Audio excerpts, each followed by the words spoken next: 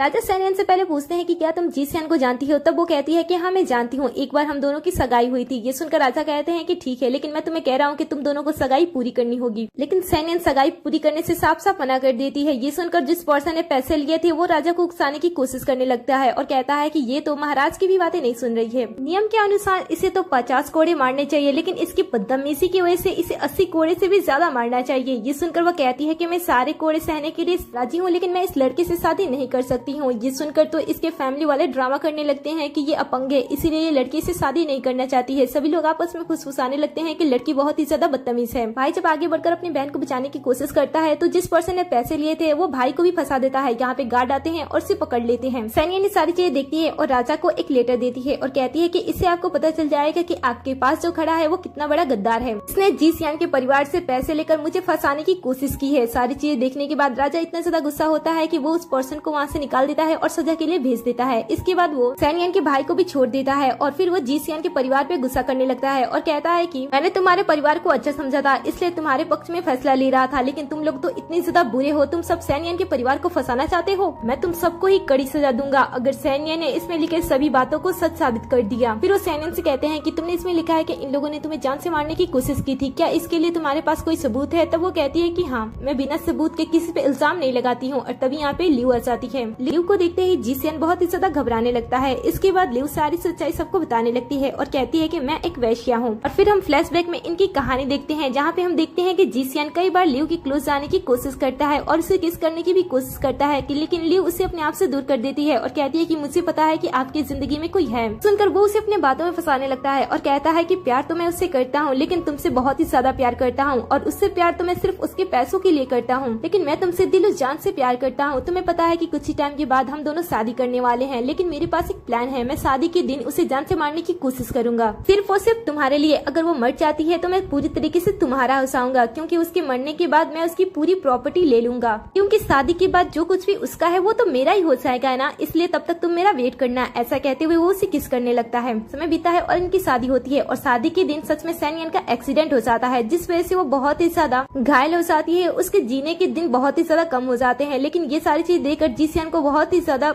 दुख होता है। वो सैनियन को बचाने की कोशिश करने लगता है और इसलिए वो लियू के पास जाता है। जब लियू उसकी ये हालत देखती है तब उसे कहती है कि आखिर तुम इतने ज्यादा वॉरिड क्यों हो? वो मुझे छोड़कर मर नहीं सकती है, क्योंकि अभी तक उसने अपने सारे पैसे मेरे नाम नहीं किए। अगर पैसे मेरे पास नहीं आएंगे तो उसके मरने का क्या फायदा होगा? जी सियान कहता है कि अगर मुझे सैनियन नहीं मिली तो मैं मर जाऊंगा। ये सुनकर लियू कहती है कि तुम्हें मरने की कोई जरूरत नहीं है और फिर वो उसे एक जादुई गोली देती है और कहती है कि तुम्हें इसे खाने के बाद एक तरीके से मर जाओगे और तुम सैनियन से मिल पाओगे। तुम आखिरी बार उसे देख लो और इसके बाद पूरी तरीके से मेरे हो जाना। ये सुनकर वो उसे कहता है कि तुम्हारे पास ये मेडिसिन कहाँ से आई? तब वो कहती है कि मेरी माँ एक डायन है और वो बहुत ही अच्छी तरीके से मैजिक करती है। सो अब पता चलता है कि ये दोनों कैसे उस दुनिया में पहुंचे थे। सो अब सबके सामने सारी बातें आ जाती हैं और लियू सबके सामने जी सियान के पोल खोल देती है, जिस वजह से सैनियन के भाई को इतना गुस्सा आता है कि वो उसे पीटने लगता है। राजा को भी गुस्सा आता है, लेकिन वो सबको शांत करता है। इसके बाद वो जी सियान के पेरेंट्स को सजा सुना देते हैं। अब बारी आती है जी सियान की, लेकिन वो सैनियन के सामने झुक जाता है और उससे माफी मांगने लगता है और कहता है कि मुझे एक मौका दे दो, लेकिन सैनियन उसकी किसी भी बातों को नहीं सुनती है और अपने भाई के साथ वहाँ से चले जाती है। उसके चले जाने के बाद जी सियान अब देख रहा होता है कि अब उसके हाथ में कुछ भी नहीं लगा है, क्योंकि वो लालच कर रहा था और लालच के चक्कर में उसके हाथ में कुछ भी नहीं लगा। अब राजा भी उसे मौत के घाट उतारने का सजा दे देता है उसके, इसलिए सैनिक उसे ले जाते हैं और उससे जान से मार डालते हैं। मरने के बाद वो वापस से अंडरवर्ल्ड में जाता है, जहाँ पे उसका सामना फिर से रानी यामा से होती है। रानी यामा तो पहले इस पे बहुत ही ज्यादा गुस्सा थी, क्योंकि इसने अंडरवर्ल्ड के रूल एंड रेगुलेशन को तोड़े थे। फिर वो अंडरवर्ल्ड में जाता है, जहाँ उसका सामना फिर से लियू से हो जाता है। लियू को देखकर वो घबराने लगता है और पूछता है कि तुम कौन हो? तब वो बताती है कि मैं लियू नहीं हूँ जो कि रियल वर्ल्ड में थी, मैं उसकी जहरीली आत्मा हूँ जो कि हमेशा उसके दिल में रहा करती थी। जैसा वो सोचती थी, चाहती थी और पाने की कोशिश करती थी, वो मैं हूँ और मैं तुम्हें यहाँ पे पाऊंगी और साथ में तुम्हें सजा भी दूंगी। इस तरफ हम सैनियन को देखते हैं, जो कि सभी परेशानियों को खत्म करने के बाद अपनी जिंदगी आराम से जी रही होती है और अब उसने अपने भाई के फ्रेंड से शादी भी कर लिया होता है, जिसके साथ उसे वो सारी खुशियाँ मिल रही होती है जिसकी वो हकदार होती है, क्योंकि ये लड़का उससे बहुत ही ज्यादा प्यार भी करता था और इसकी रिस्पेक्ट भी करता था और सभी लोग साथ में अपनी लाइफ अच्छी तरीके से बिता रहे होते हैं। दिन कट होता है और अगले सीन में अचानक से हम सैनियन को वापस से अंडरवर्ल्ड में देखते हैं। यहाँ पे आने के बाद वो घबराने लगती है और कहती है कि मैं अचानक से यहाँ पे कैसे आ गई हूँ, मैं तो मरी भी नहीं। तभी वो अपने सामने रानी यामा को देखती है। रानी यामा उसे समझाती है और कहती है कि तुम मरी नहीं हो, बल्कि लास्ट टाइम हमने अच्छी तरीके से अलविदा नहीं किया था ना, इसलिए मैंने अपनी दुनिया में बुलाया है और ये सिर्फ और सिर्फ तुम्हारा एक सपना है, इसलिए तुम्हें इतनी ज्यादा घबराने की और डरने की कोई जरूरत नहीं है। मैं तुम्हें आशीर्वाद देना चाहती हूँ, क्योंकि मुझे पता चला है कि तुम प्रेग्नेंट हो। मैं चाहती हूँ कि तुम अपना ये जीवन बहुत ही अच्छी तरीके से जियो और अपने लाइफ पार्टनर के साथ एक सुकून भरी जिंदगी के आनंद लो, क्योंकि तुमने बहुत ही ज्यादा दुख सहे हैं बिना अपनी गलती के। इसके बाद सैनियन जी सियान के बारे में पूछती है, तब रानी यामा बताती है कि जैसा उसने किया है वैसा वो भर रहा है। अब आगे हम सैनियन को देखते हैं, जो कि अपनी नींद से जाग जाती है। इसमें वो प्रेग्नेंट भी होती है और इसी स्वीट सी सीन पे इस ड्रामे का दी एंड हो जाता है। वेल, आपको ये ड्रामा कैसा लगा मुझे कमेंट में जरूर बताना। कहानी के बेस्ट कैरेक्टर आपको कौन से लगे मुझे कमेंट में जरूर बताना। जाने से पहले वीडियो को लाइक कर दे, साथ ही चैनल को भी सब्सक्राइब कर दे, जिससे कि आप हमारे हर एक वीडियो से अपडेट रहो।